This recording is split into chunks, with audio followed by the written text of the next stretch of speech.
Ça va nickel. On est au tout début de l'archipel du Cap-Vert et on a passé une nuit rapide pour descendre jusqu'ici. Ça y est, vous avez retrouvé du vent. C'était un petit peu plus compliqué hier, mais ça y est, là, vous êtes parti. On a retrouvé du vent pour le reperdre parce que ça va pas être très venté les prochains jours pour descendre vers le poteau noir. C'était un peu la fin des hautes vitesses ce matin. Maintenant, faut trouver son chemin au travers des îles et on voit que la flotte a un peu éclaté. Non, il y a du jeu en tout cas. Il va falloir être un peu malin là. Est-ce que tu peux nous dire un petit peu le plan de bataille prévu là pour le Cap-Vert? Comment vous voulez les aborder? Clairement, on est déjà dedans du coup parce que on vient de passer la première île. On est en train d'affiner notre trajectoire, mais entre SVR qui a fait son choix d'être dans l'ouest et du coup de prendre l'extérieur et d'éviter les dévents, ça c'est pas vraiment possible dans notre position à nous. Choix étonnant de Sodebo très à l'est. Voilà, on va surveiller ça. Nous, on a une idée un peu précise de ce qu'on veut faire en jouant les accélérations sur les îles, mais bon, entre le plan et la réalité, il y a toujours une petite marge. Tu me parlais du poteau noir, ça y est, vous avez commencé un petit peu à l'étudier?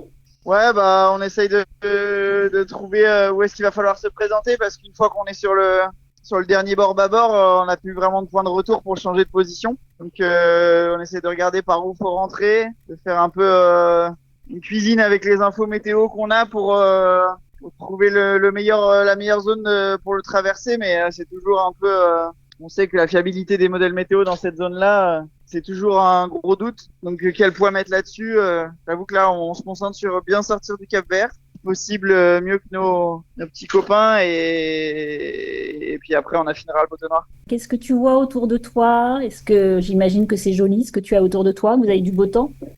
Ouais, ça va, l'air est chaud et humide. Bon, par contre, c'est très couvert.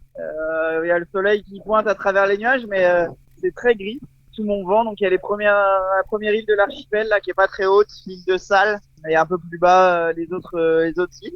Pour l'instant, on n'a pas encore été très proche de l'une d'elles, mais ça me serait tardé. Non, bah, écoute, c'est assez gris. La mer est grise, le ciel est un peu gris.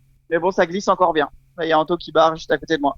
On aurait aimé savoir un peu ce que tu penses du coup de ce nouveau bateau. Comment tu te sens sur ce nouveau bateau depuis le début de la course? Comment tu le sens? Non, non, ce bateau, il est vraiment génial. Il faut vraiment être dessus en permanence. Il peut vraiment aller très vite. Et c'est un bateau qui est plutôt assez fin sur les réglages. Il faut pas s'endormir sur nos lauriers, sur nos réglages. Il faut en permanence les régler, les ajuster en fonction de la direction de vent et de la force de vent. Par contre, si on est assez précis et consciencieux, voilà, il est formidable. En tout cas, on prend énormément de plaisir à continuer à le découvrir. Parce qu'au final, voilà, avant le départ de la fin du Cap Ferrat, on a dû naviguer 25 jours maximum. Donc on continue la découverte et voilà, c'est un grand plaisir. C'est un grand plaisir. Ok. Et alors la vie à deux, comment ça se passe à bord avec Julien, votre binôme? Bah, Julien, ça se passe très bien. Je m'attendais pas vraiment à autre chose. Voilà, je sais comment il est humainement. C'est aussi pour ça que je l'ai choisi. Et non, vraiment, on est vraiment complémentaires en tout cas. Notre petit ménage à deux là fonctionne bien. Le bateau est tout en bien rangé, propre. On s'alimente, on se prépare des petits goûters à l'un à l'autre. Voilà, non. La vie à bord, en tout cas, est complètement normale et très agréable.